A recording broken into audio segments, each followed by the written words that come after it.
So in this video, I'm going to be talking about some additional information in regard to the recent Biden and Harris directive that was issued by the DOD, authorizing military to potentially use lethal force against civilians, maybe during upcoming unrest.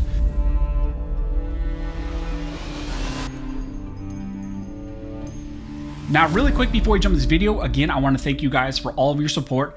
If you're not currently subscribed to the channel, please consider subscribing.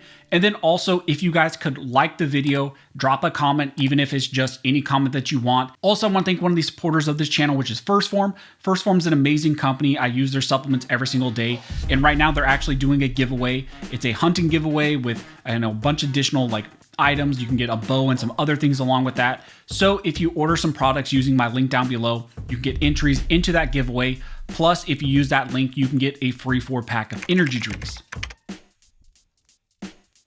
Now, as I mentioned in the intro, in this video, I will be giving you some additional information on a recent topic that we covered, which is the new DOD Directive.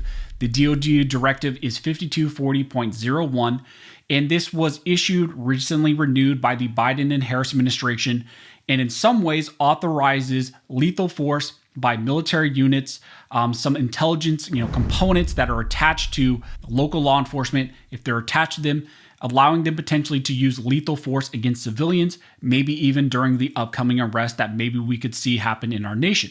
Now, I want to talk about some of the general things that this DOD directive was intended to do, and then maybe some of the potential negative ramifications that everybody's concerned about. Now, there are 4 general goals of this directive. The first one is that the directive establishes policies for the DOD, the intelligence and intelligence-related activities.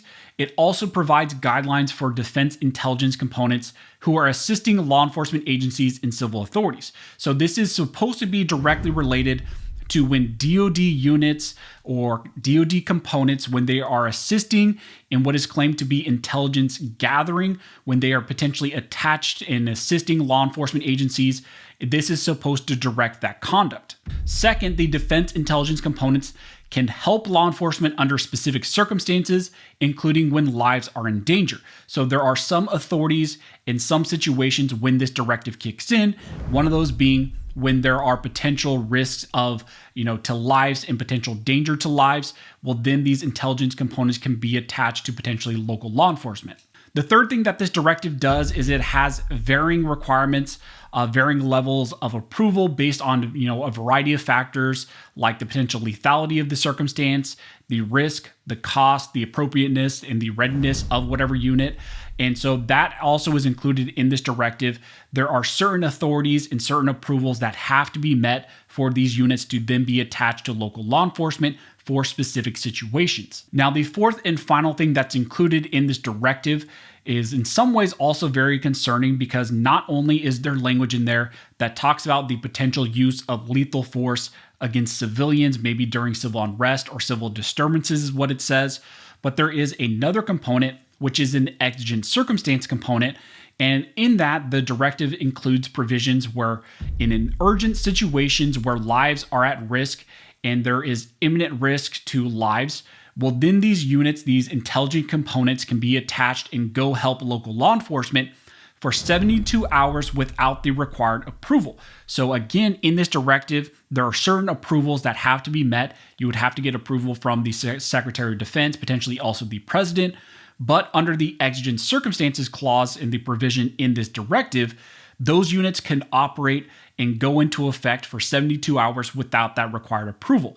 Now, there is also a clause in there that says that these units would eventually need to get that approval from the Secretary of Defense, but for 72 hours, they can take action on their own. Now, when you talk about what this directive does and what it's implementing, it is implementing various executive orders, Executive Orders 12333 and then also 13388. This directive generally outlines the permissible assistance that defense intelligence components can provide to law enforcement agencies, including technical knowledge, equipment, maybe expert personnel, particularly also in life-threatening situations. So there are a variety of types of assistance that can be given from the DOD, from various units and components to local law enforcement, including, like I said, some of the technical knowledge, maybe equipment, and then also just manpower. The main sections that have a lot of people concerned are the 3.2 and the 3.3 sections of the directive. That 3.3 section is in subsection C, and it states that the assistance in responding with assets with potential for lethality or any situation in which it is reasonably foreseeable that providing the requested assistance may involve the use of force that is likely to result in lethal force, including death or serious bodily injury. It also includes all support to civilian law enforcement officials in situations where a confrontation between civilian law enforcement and civilian individuals or groups is reasonably anticipated. And again, that's the section that has everybody concerned because it's talking about using the DOD directive, giving assets to local law enforcement, and then the type of authorization that you would need to get to have those units attached to local law enforcement when it's potentially foreseeable that there would be conflict between the local law enforcement and then also civilians. And again, 3.5 section talks about the exigent circumstances, and it states when a person's life or physical safety is reasonably believed to be in imminent danger and time does not permit, a defense intelligence component head to obtain the approval can do that essentially and operate for 72 hours without the required approval. So that's the directive, but we need to talk about the executive orders that it's trying to implement. So the first executive order is 12333, and that was signed back in 2008.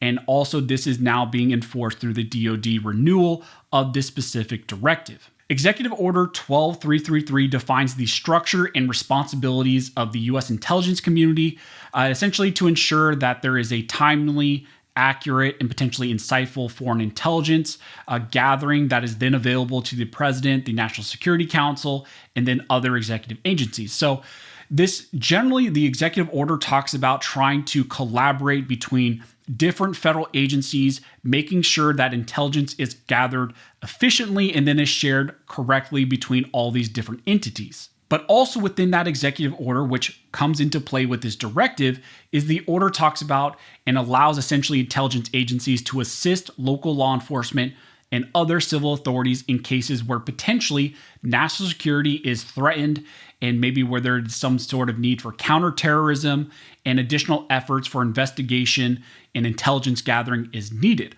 So that's why you see this directive implementing this executive order, because this executive order also talks about and is kind of trying to outline when in certain intelligence and other agencies need to get involved, potentially with local law enforcement, when there are serious situations where intelligence needs to be gathered.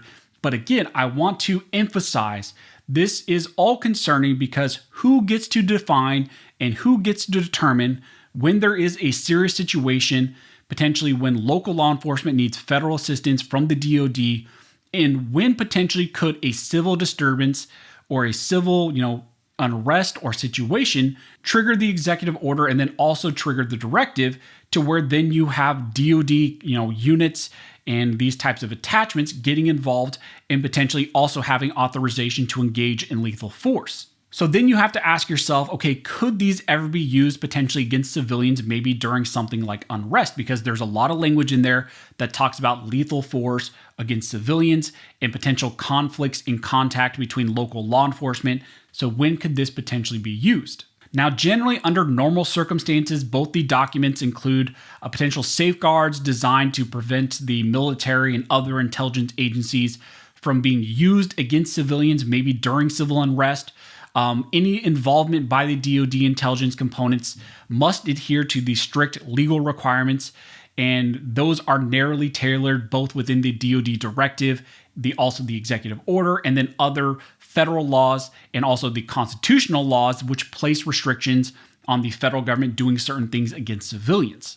But again, also within the executive order and the directive, there are exceptional circumstances. And that's what's the concern, because who gets to define when there is an exigency, when is there an exceptional circumstance, and when could there be a nuanced situation where the federal government, the Biden or Harris administration or whoever could say, we are in a rare circumstance, therefore we are going to trigger this DOD directive. So therefore you would say, okay, maybe under normal circumstances, these could not be used against, civilians. The executive order and the DOD directive could not be used against civilians. But the concern we're talking about and we're focusing on is not normal circumstances. What happens when something happens in our nation, some sort of unrest happens, which we've seen happen quite often in the past years? What happens when a normal circumstance is no longer normal and you have someone in the federal government say, okay, now we are going to trigger these because civil unrest has rose to a level where we're going to say it's a national security threat or something else is going on where we need to trigger this. So again, more context, more nuance. If you guys have any questions, go ahead and comment down below and I will try to answer the best of my ability. Also, make sure you share this video around because all that helps not only this information to get out to more people, but also helps for this video to get more traction. So as always, thank you all for watching. Don't forget to like and subscribe. And never forget, this nation was built by armed scholars and this nation will be maintained by armed scholars.